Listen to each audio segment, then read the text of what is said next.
On either side the river lie long fields of barley and of rye, that clothe the wall and meet the sky, and through the field the roads run by, to many-towered Camelot, the yellow-leaved water-lily, the green-sheeted daffodilly, tremble in the water chilly, round about Shalott.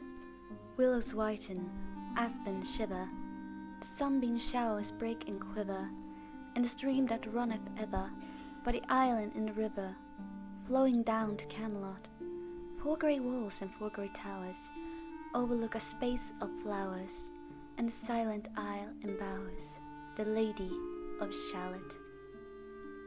Underneath the bearded barley, the reaper, reaping late and early, hears her ever-chanting shrilly, like an angel singing clearly, o'er the stream of Camelot, hiding the sheaves and furrows airy. Beneath the moon, the reaper wary, listening whispers, "'Tis the fairy, Lady of Shalott." The little isle is all enrailed with a rose fence and overtrailed with roses by the margin hailed.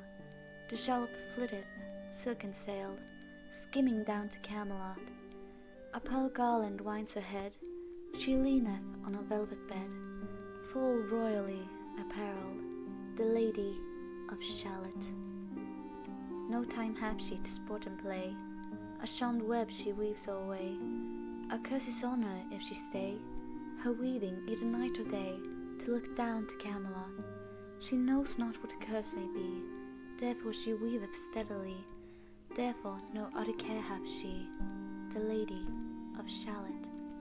She lives with little joy or fear, over the water running near, the sheep bell tinkles in her ear, before her hangs a mirror clear, reflecting towered Camelot, and as the mazy web she whirls, she sees the surly village earls, and the red cloaks of market girls pass onward from Shalott. Sometimes a troop of damsels glad, an abbot on an ambling pad, sometimes a curly shepherd lad, or long-haired page in crimson clad, goes by to towered Camelot, and sometimes through the mirror blue, the knights come riding 2 and 2. She hath no loyal knight and true, the Lady of Shalott. But in her web she still delights to weave the mirror's magic sights, for often through the silent nights a funeral with plumes and lights and music came from Camelot, or when the moon was overhead, came 2 young lovers lately wed. I am half sick of shadows, said the Lady of Shalott. A bow shot from her bower eaves, he rode between the barley sheaves. The sun came dazzling through the leaves, and flamed upon the brazen greaves of bold Sir Lancelot. A red-crossed knight for ever kneeled to a lady in his shield, that sparkled on the yellow field, beside remote Shalott. The gemmy bridle glittered free, like the sun branch of stars we see, hung in the golden galaxy. The bridle bells rang merrily, as he rode down from Camelot, and from his blazoned baldric slung a mighty silver bugle hung, and as he rode his armor rung, beside remote Shalott. All in the blue unclouded weather, thick Yule shone the saddle leather, the helmet and the helmet feather burned like one burning flame together, as he rode down from Camelot, as often through the purple night. Below the starry clusters bright, some bearded meteor, trailing light, moves over green Shalott. His broad clear brow in sunlight glowed, on burnished hooves his war horse trode, from underneath his helmet flowed his coal-black curls as on he rode. As he rode down from Camelot, from the bank and from the river, he flashed into the crystal mirror. Tira-lira, sang Sir Lancelot.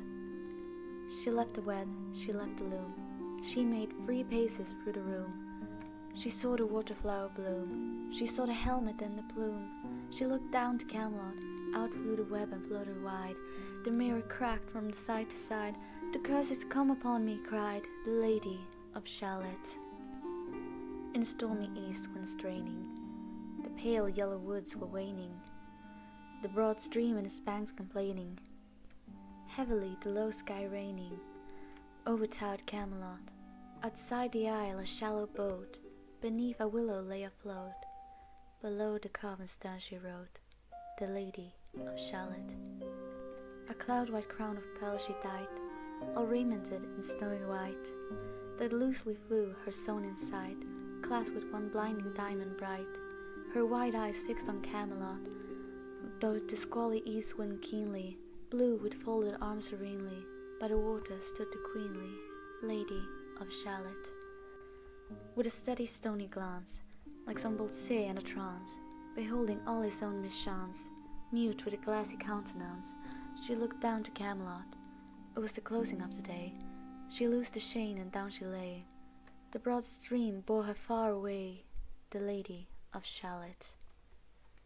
As when the sailors wildly roam by creeks and outfalls far from home, rising and dropping with the foam from dying swans while warbling come, blown shoreward so to Camelot, still as the boat head wound along, the willowy hills and fields among, they heard her chanting her death song, the Lady of Shalott.